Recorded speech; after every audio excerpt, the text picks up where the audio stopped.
Even 5 to 10% weight loss improves outcome. Use GLP-1 analogs, dual agonists, SGLT2 inhibitors when weight loss is priority. Lifestyle therapy is at most important. Consider obesity pharmacotherapy in BMI more than 27. Our Indian cutoffs are less compared to the foreign cutoffs. In foreign it is more than 30. But since we Indians have more problems at a lower BMI, so the cutoff is 27. Therefore, obesity pharmacotherapy. And medical nutrition therapy very important. 150 to 300 minutes per week of moderate activity exercise. Reduce refined carbs, ultra processed food. Address stress, mental health. Again, stress and sleep again very important. Most of the patients have deranged anxiety because of lack of sleep and added stress. And provide structured diabetes education as well. Psychosocial care, depression, anxiety again very common. And address diabetes distress, provide counseling, family involvement, simplify regimens to reduce treatment burden. And like in the end, annual eye examination, food exam every visit, vaccinations, influenza, pneumococcal, and dental checkup annually, and early detection of neuropathy and peripheral artery. Thank you.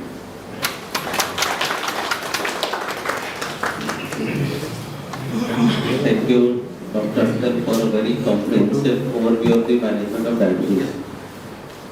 आप लोगों ने आपको यहाँ पे तो बहुत काफ़ी generations के लोग हैं, आपको समझ में आ रहा होगा कि डायबिटीज़ का मैनेजमेंट कितना चेंज हो गया। एक टाइम था जब लोग मेटफॉर्मिन से शुरू करते थे, फिर ग्लेविन, क्लेमाइड, लिमिप्राइड, फिर दूसरी मेडिसिन, फिर तीसरी मेडिसिन ऐड करते थे। और अभी देखो अप्रोच कितना चेंज हो गया है। अब हम लोग बात करते हैं वेट के ऊपर, कार्डियोवास्कुलर सेफ्टी के ऊपर, रीनल प्रोटेक्शन के ऊपर, और उसके हिसाब से मेडिसिन का चॉइस भी चेंज हो गया है। अभी मेटफॉर्मिन के साथ SGLT2 inhibitors, DPP4 inhibitors priority पे आ गई। उसके बाद हम लोग बात कर रहे हैं नाउ GLP-1 एनालॉग, समझे ना? अप्रोच एकदम चेंज हो गया है। और ग्लिमिप्राइड, सल्फोनाइलयूरियास नीचे चले गए, एक्सेप्ट जहाँ पे फाइनेंशियल इशूज का इशू, अदरवाइज अप्रोच बहुत चेंज हो गया है। और इस स्लाइड में जितनी भी मेडिसिन बताई गई है, we are in the golden era of management of diabetes.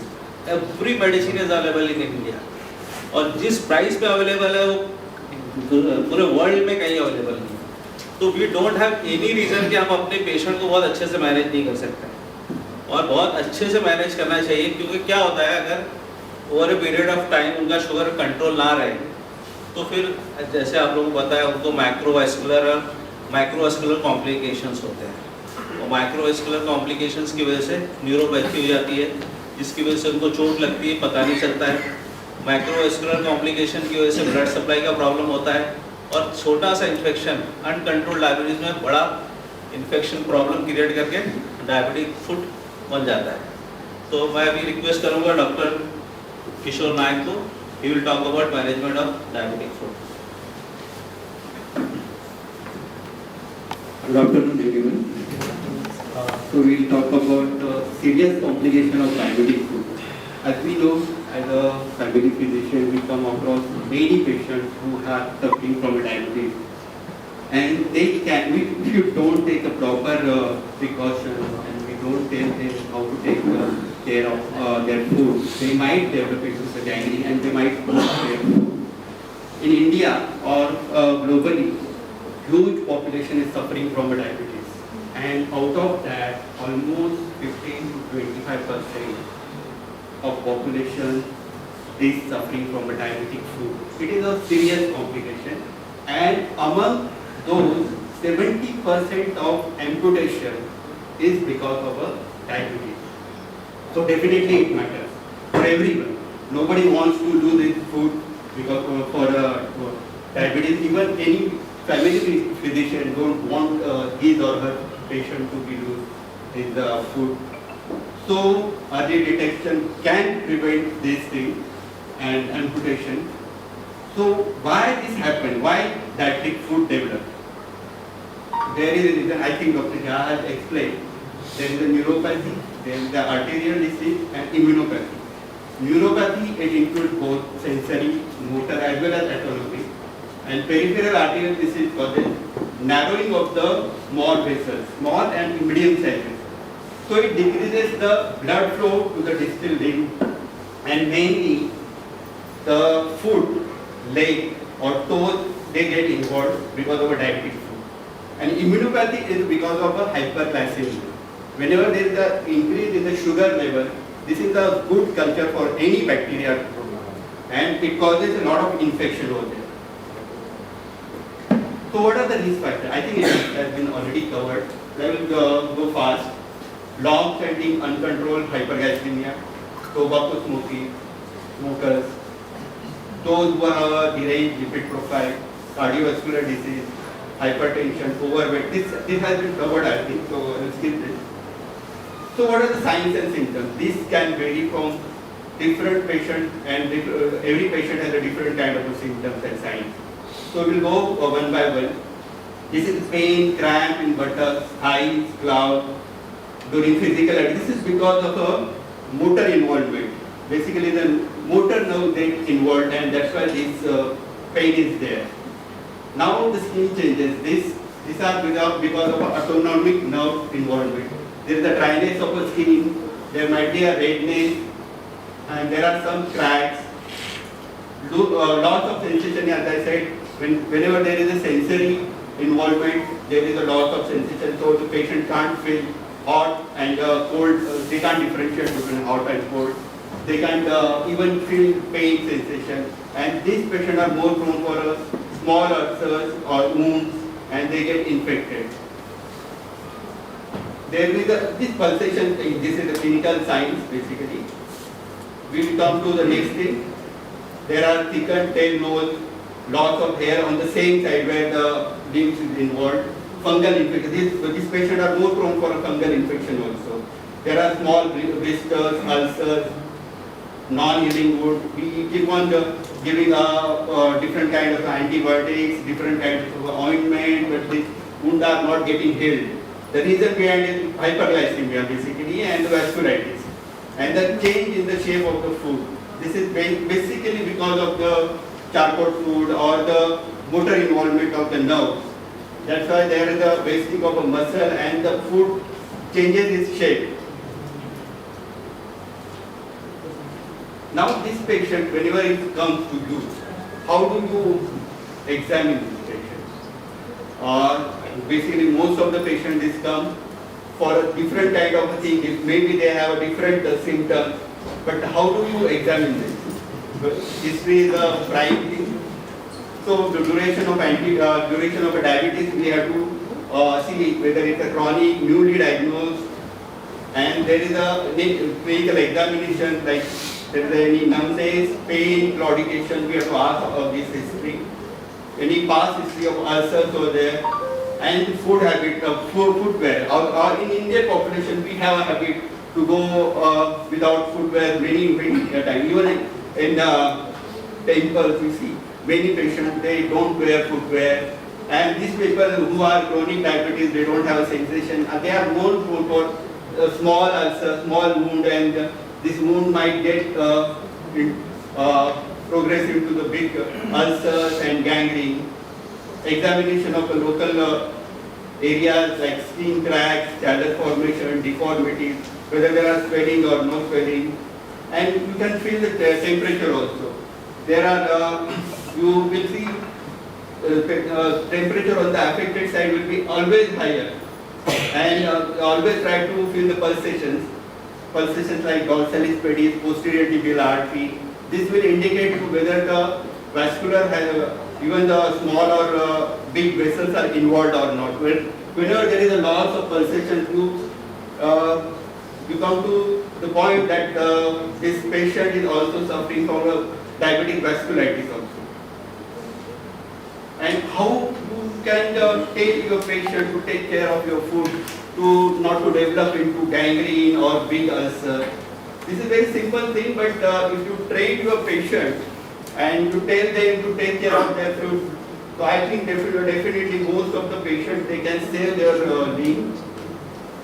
So this is a good habit to check food every day. At evening they have to check the food, both the feet every day to see any cracks or there are any redness, swelling, blister, and whenever they notice any kind of this thing, they should consult their family physician. Good washing and mopping the food is very good. But ask patient not to keep that moisture in between the weight scale, because if the moisture is there, they are more prone for fungal infections. Never go barefoot. Those who are chronic diabetes, ask them to wear footwear, and that should be proper fitting footwear, airy footwear, and even in home also they should wear footwear. Trimming of the nail, this is also a skill for a diabetic patient. Whenever they trim the angle of nail, they should take care. Even if a small wound that can develop into a big ulcer or maybe in a great infection. Don't remove, ask patient not to remove most of the patient, because they are actually, there is a loss of sensation. They take scissors or blade and they take out the callus formation or hypertrophic skin. Never allow them to remove that skin. Otherwise, that can also develop into the big ulcer. And regularly follow up with the family physician. It must, and you should promote them to do a physical exercise that can help the increasing in circulation, with arterial circulation like cycling, walking. This is a good habit. This is even taking all the care if patient develops small ulcer or blister or some kind of a wound, how to take care. This is the first line of the treatment actually. You start with the antibiotics, which take care of both gram-positive, gram-negative organism. Control of blood sugar is the basic thing. वो तो करना ही चाहिए, उसके सिवा और कुछ नहीं होगा, क्योंकि oral hypoglycemic or insulin you can start on the this medicines. Offloading is a must. This is a simple thing. Actually, whenever there is a wound on a foot, basically this patient develops wound on plantar's aspect. Even if you do a proper dressing, it will not heal. This is a simple thing. You offload it. Remove the pressure on that ulcer. Simple thing. There, I mean, you can ask them to wear a customized footwear, but they are too costly. So the simple thing is put a gauze piece and in a glove, hand glove, and just apply before that wound, and ask them to walk on that glove. So it will take most of the pressure on that glove, and wound will heal early. And taking a local wound care, you do a dressing of regular dressing of any wound. You can do a dressing of that wound. When to refer? Now, after doing all this thing, even patient is not responding to all your remedies. Now this is time to refer to higher center or to a specialist. These are the warning signs. Like any big open wound, which is deep, quite deep enough, there is a black and necrotic tissue. Black and necrotic tissue, it means there is a sign of gangrene. So you should take a call and try to refer to the specialist. Spreading infection like cellulitis, there is a redness all over the foot, and it is involving leg, then it is also a time to refer this patient to higher center or a specialist. First discharge, foul smell discharge, severe pain and neuropathy in a neuropathic patient where the nerves are involved, and charcot foot. Charcot foot is a deformity of the foot. Basically, even the joints get involved, and that's why the foot arch is totally destroyed. This foot becomes totally flat. And absence of pulses, as I said, whenever there is an absence of pulse, means the vascular has been involved, vessels has been involved, and gangrene. Gangrene means bad. This patient will go for an amputation. Prevention, as I said, you have to educate your patient for annual foot examination for all diabetic patients. Basically, annual foot examination is an examination of your nerve and your vascular. How is your blood supply to your legs? Foot examination, as I said before also, every day, make a habit for every patient to examine their foot in the evening. Educate on the daily self-checkup, proper footwear, airy footwear. Basically, this patient don't have a sensation. So many times they will tell you, Whenever I walk, even I don't able to make out my slipper has come out, and still I am walking. So best thing is ask them to wear simple thing as anybody can offer with a sandal with Velcro, so they will not the slipper will not come out. Avoiding, as I said, barefoot walking, good glycemic control, nail care. Summary: early detection can save your limb, and as I said, no one wants to lose their limb. Family physician plays very critical role in identifying the risk factors. Prompt management can prevent the complication, and timely refer is crucial. Prevention must be emphasized at every visit. Thank you. Thank you, Dr. Kishore, for a very good overview of how to take care of foot in diabetic patients. एक चीज तो आप realise करोगे, diabetic patients के foot में problem उन्हीं मरीजों को ज़्यादा होता है जिनका शुगर कंट्रोल नहीं रहता है। अगर शुगर कंट्रोल रहे, छोटा मोटा इन्फेक्शन होता है ना, बहुत इजीली कंट्रोल हो जाता है। तो वही पेशेंट बैड होते हैं जिनका शुगर 400, 300, 500 उस टाइम पे रहेगा। अगर एकदम अच्छा कंट्रोल रहेगा तो इतना इशू नहीं होता है। लेकिन एक चीज़ और बहुत इंपॉर्टेंट है, जहाँ भी इन्फेक्शन हुआ है, बिसाइड्स हम लोग जो है शुगर कंट्रोल कर रहे हैं, मेडिसिन से, इंसुलिन से, एंटीबायोटिक से इन्फेक्शन कंट्रोल कर रहे हैं, एक बहुत चीज़ और इम्पॉर्टेंट है, वो है उस एरिया की एडिक्वेट ब्लड सप्लाई। वहाँ पे ब्लड पहुँचना बहुत ज़रूरी है। जब तक ब्लड नहीं पहुँचेगा, इन्फेक्शन कंट्रोल नहीं होगा।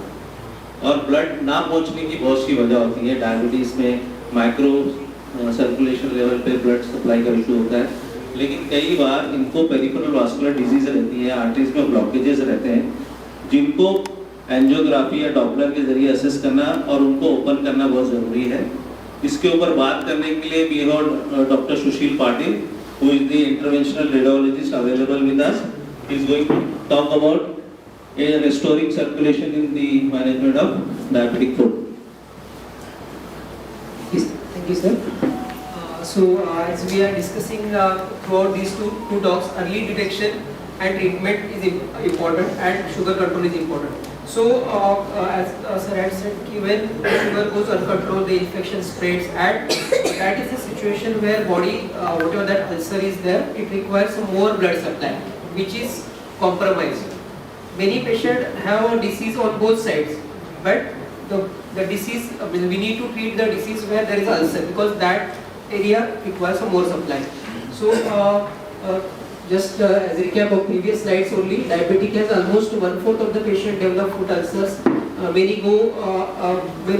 progress to the amputation, and almost 27% major amputation risk is there in the diabetic patient.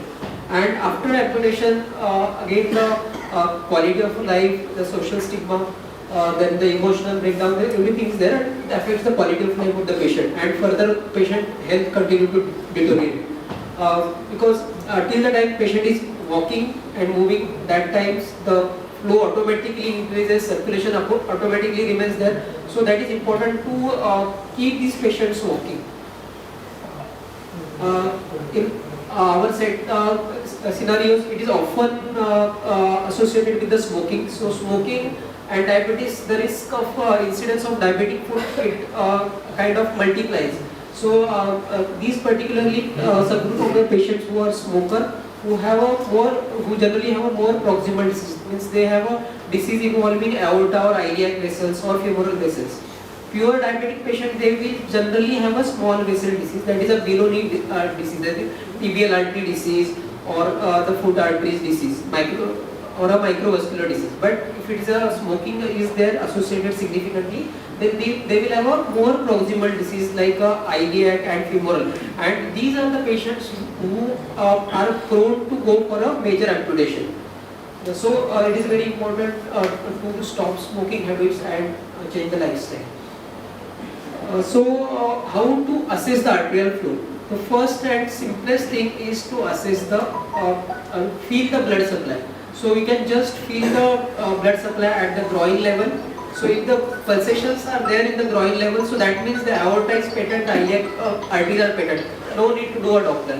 Then next go to the popliteal, because SF, femoral artery in the thigh we can't palpate because there is a soft tissue, there is a muscle. So next we have to palpate the vessels against the bony landmark. So next is the popliteal artery. So if the popliteal artery pulsations are there, so that means more or less the femoral artery is patent. There may be minor blockages or anything like that with the age or smoking or diabetes, but the palpable vessels, that means the flow is more or less adequate. Then after popliteal, we see for a dorsalis pedis and posterior tibial artery. So many patients will have absent dorsalis pedis or absent PTA. So even if in these patients also, they will not have much of significant problem like ulcers or anything, because these arteries are communicating with each other in the foot. So if some patients have less dominant posterior tibial, then the dorsalis pedis artery will take over and it will supply to the area which is supplied by the posterior tibial artery. So there is something called as a concept of angiosome that we will see in the later. So first important thing is a feeling of the arterial vessels. If there is any abnormality and plus patient is having symptoms, then we should go for a next investigation. Then you have to compare both the legs. You can compare with the upper limb or lower limb. And the non-invasive, easy available method is a ankle brachial pressure index. So here what is done is to compare with the systolic pressure of the ankle with the brachial. So if the ankle pressure index is less, so here you can see it is less than 0.9, then these patients are likely to have a peripheral vascular disease and they need further evaluation. Of course, ABPI can be erroneous in a patient who are heavily calcified, but more or less ABPI has a more than 90% sensitivity and more than 98% of specificity for the detection of the peripheral vascular disease. And this can be a good screening tool in a diabetic camp or in a OPD setup where they need, before sending patient to a Doppler or CT angiogram, they can be screened at the bedside. Coming to the radiological investigations, first and foremost investigation which in a patient who is suspected of a peripheral arterial disease is a Doppler, that is a color Doppler. So arterial and venous. So for a PPD, we do a arterial Doppler. So arterial Doppler we get, it is a dynamic study. So where we can get to see the actual flow. It is one thing we see is a flow velocity. So how much systolic velocity we are getting at that particular area. And another thing is the waveforms. So waveforms kind of tell us about the area where is the stenosis. Suppose कहीं ऊपर की area में block है, तो अगर वो block दिखा भी नहीं हमें, तो भी वो नीचे का जो वेवफॉर्म्स रहते हैं, जो हमें पल्सेशंस आते हैं, जो डॉक्टर के साथ फोटो आता है, तो उसमें अपने को पता चलता है कि there is a normal flow or abnormal flow. So here you can see here this is a triphasic flow. So upstroke, downstroke, and again over the baseline. So this is a normal flow. So a triphasic flow tells us that the everything flow upwards is okay, right from the heart till that particular point. So we don't need to evaluate that. So next comes the biphasic flow. Biphasic flow is in a vessels where calcifications we don't get this reversal. Okay, so it is only systolic flow because the vessels are heavily calcified, so that the flow reversal is not there. So sometimes biphasic flow can seen in a normal patient, but what is a severe form is a monophasic flow. Monophasic flow means there is a no upstroke like this. The flow will be like this. Flow will be like this, so that there is no pulsatile flow, and these vessels will not be palpable because this flow is not coming directly. It is coming through a collateral or a bypass channel. Bypass channels they are not adequate. We will see how the bypass channel looks for the angio. So here Doppler, then after Doppler is abnormal, then we go for angiography.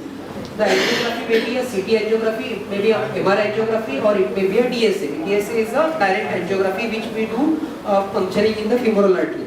So generally CT angiography and MR angiography, these are the non-invasive. So here the patient doesn't require to be get admitted. It's the OPD basis procedure done at the diagnostic center. So there are some indications where we do a CT angiography. There are some indications where we do DSA.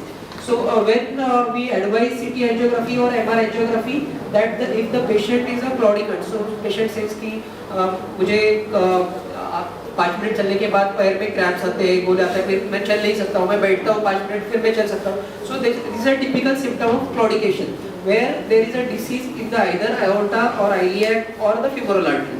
Okay, so here we get to know all the information on either CT angiography or MRI angiography. But if the patient is having ulcer, so that means there are involvement of tibial arteries also there. There may be involvement of femoral or iliac, but in the patients who are having ulcer or gangrene, so we need to evaluate the tibial artery as well. So tibial arteries are small arteries. They are not well visualized in CT angiography or MRI angiography.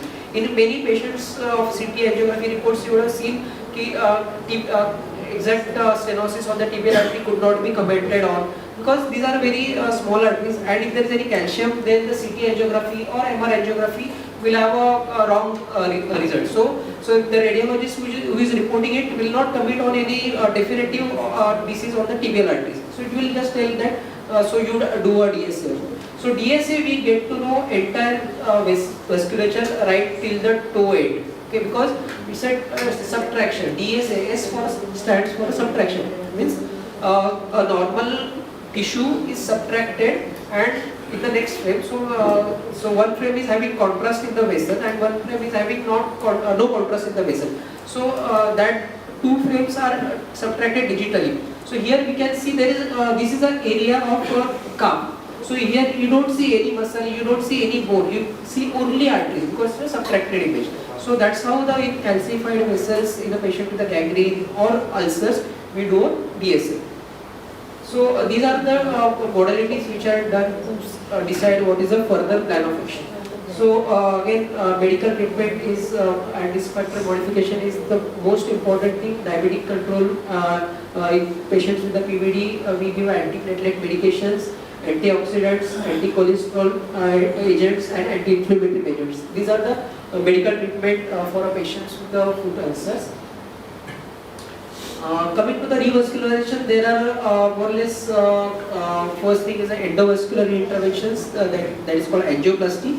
So these are the I would say minimally invasive treatment option for a revascularization. So in endovascular interventions, we do a balloon angioplasty that is called as POBA, that is a old plain balloon angioplasty. Then there is something called as a drug-coated balloon angioplasty. So there the balloon is coated with the drug. Like in the cardiac, we have a drug-coated stents. So these are the stents which covered with the medications that will prevent the reocclusion, either sirolimus or dicrolimus. So here we have a drug-coated balloon that is called DCB. Then third thing is a stenting. So in a peripheral vascular disease, we can do a stenting for a major vessel, that is a popliteal artery and above. Again, tibial artery and below are a small vessels, so we can't do a stenting because these are 1 or 2 millimeter arteries, and generally these involves a long segment. So stenting has no role in the infratibial arteries. So only popliteal artery and above, it's a stenting. And newer things like atherectomy devices are there, which can literally aspirate and remove the plaques. We see in the cases. Those patients who are like not candidate for angioplasty go for a bypass, just like a heart, or those patients who have an extensive disease like complete femoral arteries occluded right from the groin till the popliteal fossa. So these are the patients who do better with the bypass surgery. Obviously, this can be done with the endovascular, but we need to place a more stent, more metal. The chances of reocclusion are high. So long-term patency of bypass is better in a long stenosis, like complete SFA occlusion. So these patients go for a bypass. And the newer thing is called stem cells transplant. They have just been under like evaluation phase. So they have promising results, but still we need to do more research on that. Coming to endovascular, this is a picture of DSA again. You can see diabetic foots. This is a tibial arteries. You can see multiple stenosis. Okay. Here also you can see this is the only major vessel seen. Again, this is not seen here. Below knee we have anterior tibial artery, posterior tibial artery, and peroneal artery. Here you can see only one artery seen here. Then peroneal artery we can't see. Posterior tibial artery also it is not visualized here, completely occluded. And these are the small collaterals which are filling up artery. Again there is a stenosis. So diabetic patients will have multifocal stenosis. Not a single cell, because these arteries are 20 to 30 centimeter long, and they will have a tandem stenosis at the multiple areas. So we have to tackle all those occlusions. So challenges for us is again long occlusions. Their hard occlusions often associated with calcium at multiple levels. So what we follow is a angiosome concept. Many patients we may not be able to open up all the vessels like anteritibial, posterior and peroneal. But where there we follow angiosome concept. So angiosome is concept is that so if the ulcer is in particular area, so that area is supplied by a particular artery. So we try to open that artery on a priority basis. Okay. So this area in the foot it is supplied by the posterior tibial artery, that is artery behind the ankle. Okay, posterior and medial to the ankle. So it's a posterior tibial artery. So if a patient is having foot in ulcer in this area or her toe is gangrene, so think you should look for a posterior tibial artery pulsations. Okay, so posterior tibial artery comes like here and supplies this part. Okay, so if there is a flow absent in the posterior tibial artery, so that means there is something wrong. Then you should ask for a color Doppler or a CT angiography to evaluate further. Okay, then anterior aspect. This is the anterior aspect of the foot. This is supplied by the anterior tibial artery. Okay, so if there is any ulcer in this territory or in the second toe, so then these patients we should look for a dorsalis peris artery. Okay, so dorsalis peris artery is main artery which is supplying from here to this part. Okay, so in those ulcers we need to open up that particular artery. Okay, and if then that artery is normal, then more or less we give a chance to the patient to look your artery supplied to that part is alright, may not be 100% alright, but your ulcer is likely to heal with the diabetes control, regular wound care control and everything. Okay. But if it doesn't heal, then we might need to do a angioplasty. So coming to the case, this patient again having ulcer in the great toe and he was also having breast pain. So this is a Doppler evaluation we did. Doppler evaluation we can see there are multiple stenosis. You can see these are stenosis. And this is a monophasic flow. You saw the triphasic flow. This is a monophasic flow. You can see these are waveforms like this. So it's slowly picking up, slowly coming down. So kind of a Parva Stardust flow. Okay, so that is a flow which is not sufficient to heal these ulcers because they need a better flow. So this patient underwent DSA. You can see there. This is a common femoral artery in the thigh. You can see there are multiple stenosis. Okay. Stenosis again normal part, again stenosis, maybe normal, again stenosis, again stenosis. Then this is the adductor canal, again there is a tight stenosis here. This part is more or less normal. Coming to below knee, there are anterior tibial, posterior tibial and peroneal artery. So here all the three arteries are absent. This is the anterior tibial artery we see till here, then again it is absent. It is filled through the collateral from here till here, so and there is a sluggish runoff in the foot. So this is a collateral flow which was detected by a Doppler as a monophasic flow. Okay, in the dorsalis peris artery, and these are patients had no vessel palpable in the foot. So we did angioplasty. Here we did first with balloon. So this is the balloon.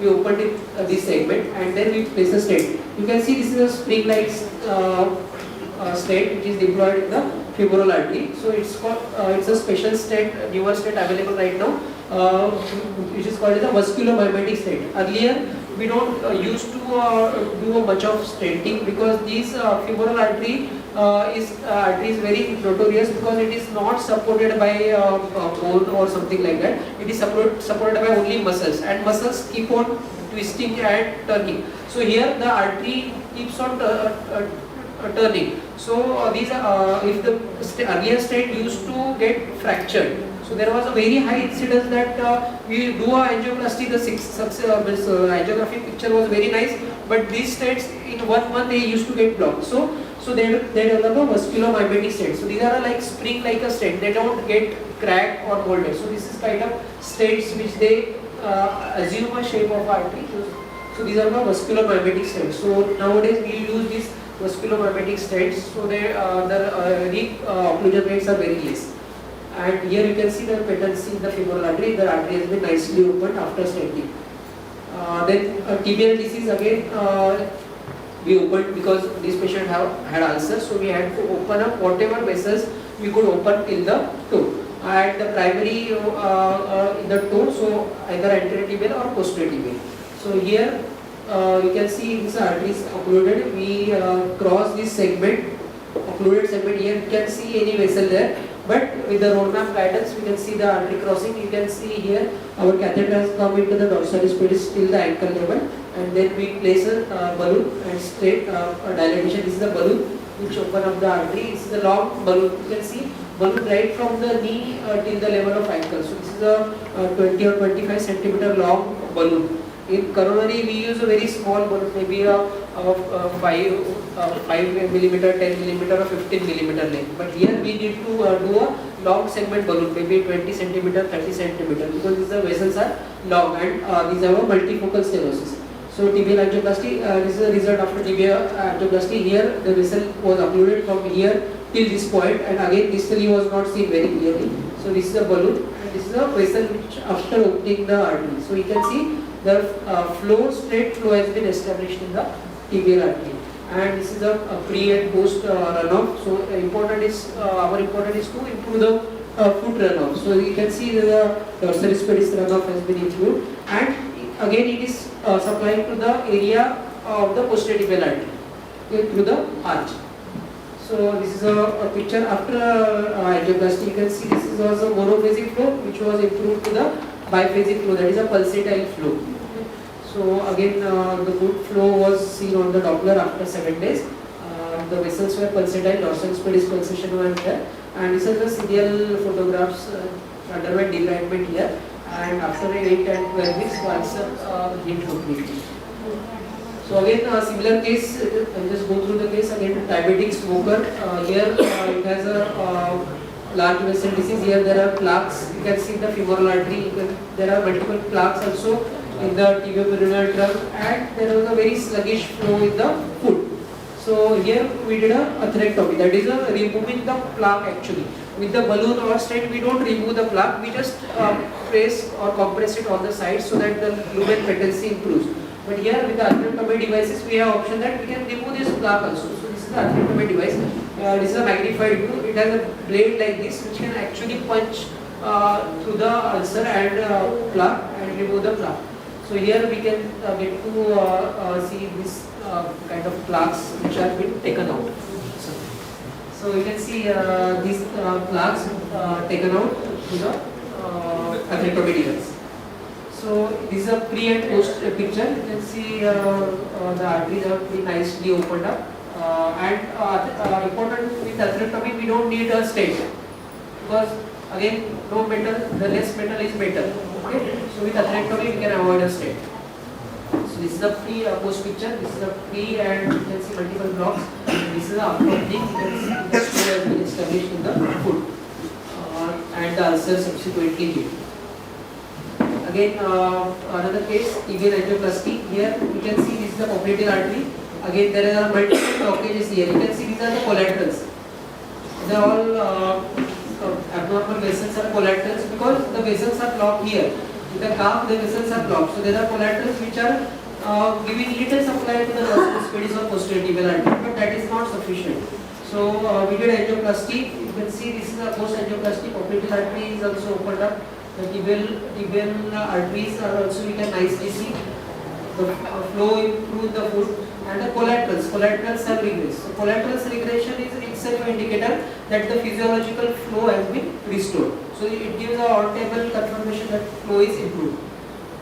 Again heel, ulcer in the heel, anterior tibial and posterior tibial artery was occluded, and there was a monophasic flow distally because the flow the arteries were occluded. So we did angiography, but angiography we could see there is a only vessel which was supplying that part was a peroneal artery. So this is a peroneal artery which generally ends up here in a otherwise patients who are where there is anterior tibial or posterior tibial artery supply.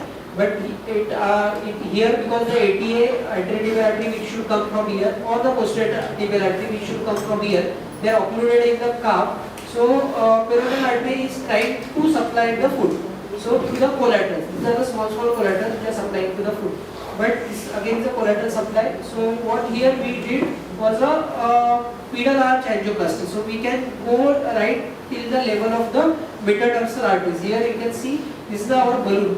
We have come from the peroneal, went into the pedal arch. I told you that these arteries are communicated with each other in the foot. So went to the pedal arch, and from pedal arch we came into the posterior tibial artery. So this is called a pedal arch angioplasty. So here how we negotiate from below to upwards.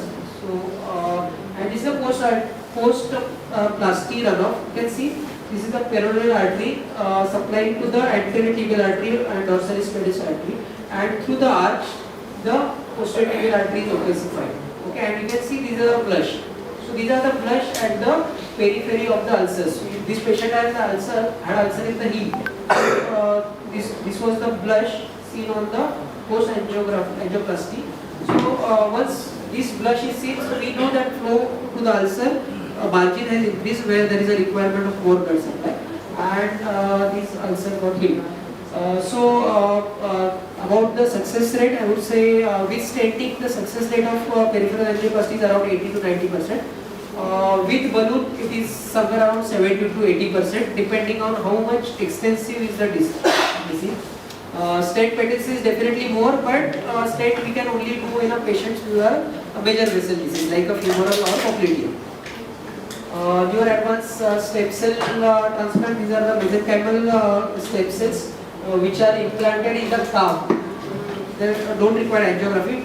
They implant the mesenchymal stem cells in the calf, in the subcutaneous tissue. So they cause a angiogenesis, and these are the patients when we do that, when the revascularization is not possible, we are giving best of medicines, best of antiplatelet, best of we have tried best of the interventional treatment to open up the vessel.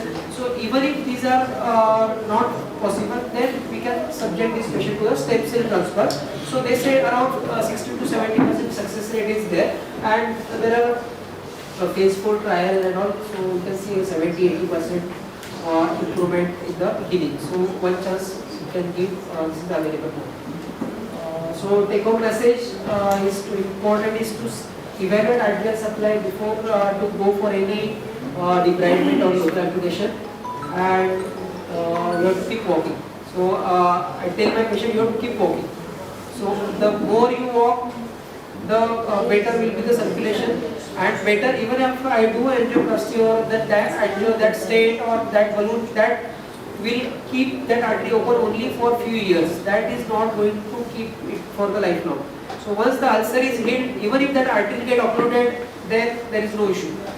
Then with the body we will slowly, once the body will sense that artery is going for a blockage, so the body will develop the collaterals, and the collateral will take care for the rest of the life. So collaterals are permanent. Okay, so for that patient needs to motivated to keep walking and keep their regular medicines like anti-diabetic medicines, and important, and also to do offloading exercises so that and avoid any trauma to the food. That is also important. So lifestyle management is also very important part of the.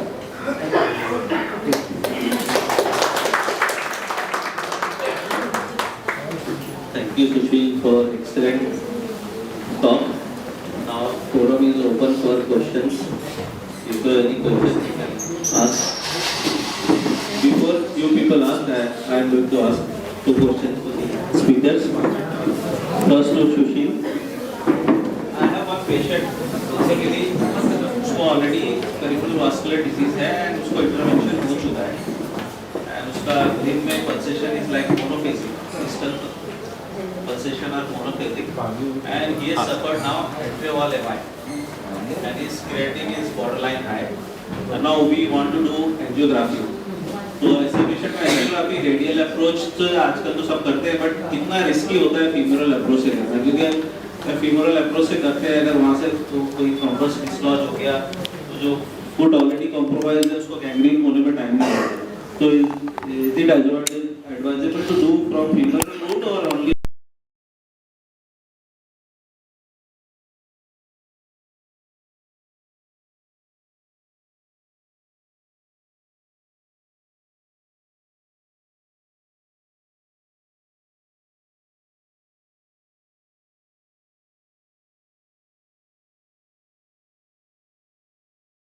opposite femoral artery. Okay, opposite femoral artery, then we can see everything from the below aorta bifurcation to down. So that way the risk of damaging more damaging to that particular is less because we are doing from the opposite. The second part of the question was the creatinine, higher creatinine. So if the creatinine is till 2, we can do angiography if its EGFR is good. If at all we need to do angiography, then which angiography we should do is a DSA. Okay. So you would what you would say where the contrast will be more, is it angiography or CT angiography? Yes, the contrast load for CT angiography is more because they need a minimum 90 to 100 ml of contrast in the CT angiography because that is injected to the vein and then it goes to the heart, pulmonary artery, then it comes to the artery. But when we are doing DSA, we are putting a catheter into the artery and we are directly injecting the contrast plus we are using the subtraction, that is a DSA. So in 15 or 20 ml contrast only we can finish off the angiography of that particular limb. So even if create is more than 2, we have done many angios with the DSA, so it doesn't affect the. And nowadays there are isosmolar contrast agents, so it's called the Visipack, but we can use those contrast agents also. Some patients like create is still more than 3, 2.5, 3 and there are very high risk for it. Then in those patients we can use a CO2 angiography. Okay, so it's a CO2 gas, it comes with the CO2 cylinder and there is a regulator. So CO2 will give a, because CO2, why CO2 is used? Because CO2 is get absorbed by the tissue. Okay, so we use a CO2 angiography for evaluation of arterial supply in those particular patients where creatinine is very high and which is not controlled with the medicines and all, and we still need to do angiography. And what about the SGLT2 inhibitor? How safely we can use in these patients, peripheral vascular disease? So actually initially canagliflozin had shown risk of amputations, but eventual studies have actually refuted those claims. So usually doctor avoid ऐसा it's not necessary. You can medicine के benefit इतना है कि अगर if you exactly. avoid using SGLT2 inhibitors, cardiac benefit, renal benefit सब चलेगा. So theoretically there is a risk of lower limb amputations, but subsequent studies have refuted those claims. So we can. And एक question और था किशोर के लिए, हाइपरबारिक oxygen therapy अभी use करते, पहले तो यूज होता था, डायबिटिक फुट में अभी यूज कर रहे हैं. Yes, but nowadays there are new modalities which is we can improve. I used to send अभी कभी of late anybody use it. Yes, but the tool has come down. I think more important is improve the circulation control and improve the circulation. If you have done these 3 things, majority of the patients settle down.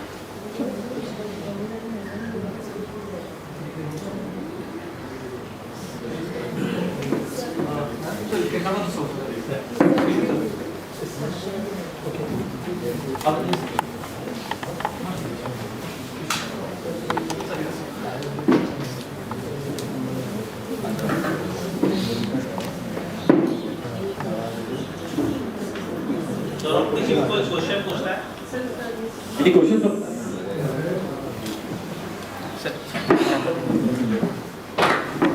So actually, right now almost we know we when to refer to an endocrinologist and diabetologist at what level and what. So अभी तो sir mostly we have seen a pre-diabetic patient also. तो ये mostly sir 3 years, 4 years तक pre-diabetic ही है. So what is the correct time we should refer to you? And ये इसका कितना sir कितने years तक we should wait? Either it's gone normal or it is going to get it.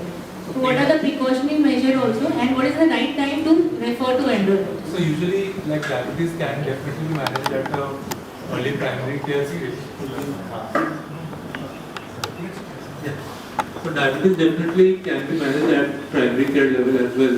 So most of the times when you refer to an endocrinologist, it will be definitely at a time when it's still not being controlled on multiple medications, on very high doses of insulin, or sometimes dose titrations are getting very difficult. The patients are going into multiple episodes of hypoglycemia, or in such situations when the class of diabetes is not known. So many times what I've seen is many young ones that जो diabetes होते हैं, उनको oral hypoglycemic drugs start किए जाते हैं, and then they don't respond to that. And most of them turned out to be a different category of diabetes, maybe type 1 diabetes or some unclassified form of diabetes or pancreatic diabetes. such patients, maybe you can, definitely you can refer to an endocrinologist for So if we management. can handle. Yeah, definitely. At initial stage of diabetes is something which even primary care and at a physician level also it can be managed. And some difficult to control diabetes or with some complications as well, you can definitely refer to an endocrinologist.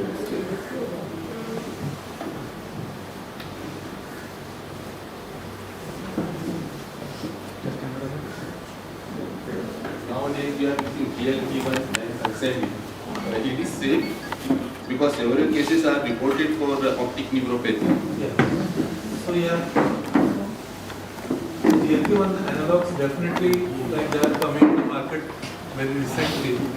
So now as and on we use it further, we'll come to know what other side. But yeah, as you said about macular edema, so yeah, semaglutide is definitely associated with diabetic retinopathy and worsening of retinopathy. So that is one thing which I always advise to my patients who I start semaglutide to screen for retinopathy first and then only initiate it. So, yeah. And as far as safety is concerned, definitely pancreatitis के लिए तो आपको counselling करना ही है patient को. Theoretical risks are always. I have not really seen any of my patients go into pancreatitis till now, but that is something which you need to counsel.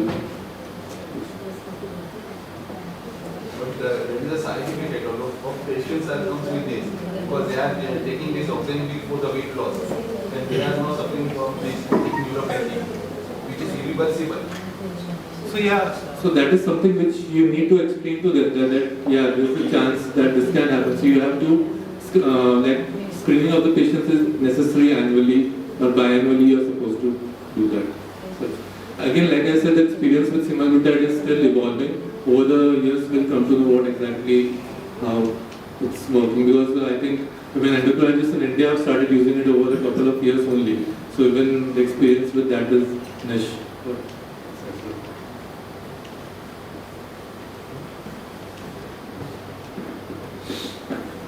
Any more questions?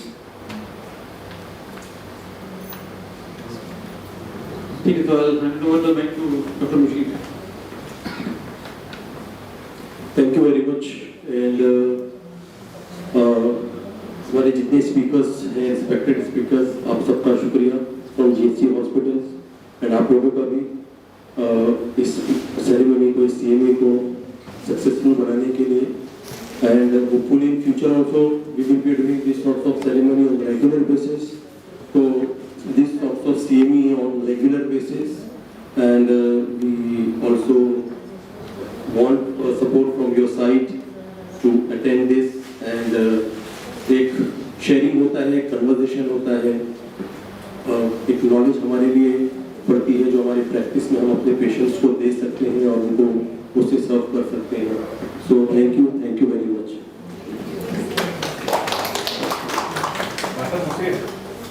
Friday के अलावा किसी और दिन I'm so sorry, एक step, एक phase मुझसे बीच में छूट गया, and we need to felicitate our speakers, please.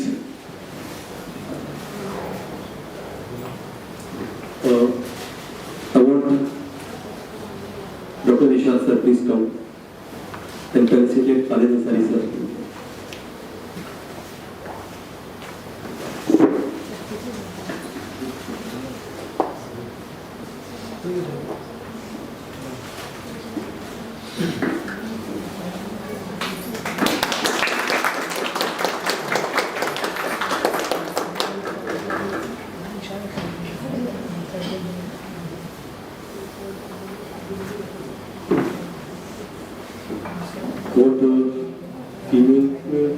मुझे ज़्यादा नाम नहीं पता फीमेल डॉक्टर्स के. So anyone from your side, please. कोई भी डॉक्टर उस्मा आ जाइए please. Please felicitate Dr. Ankan Jha sir.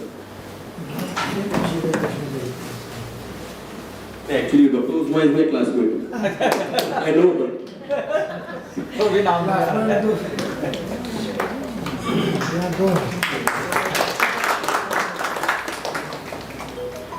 Surname के साथ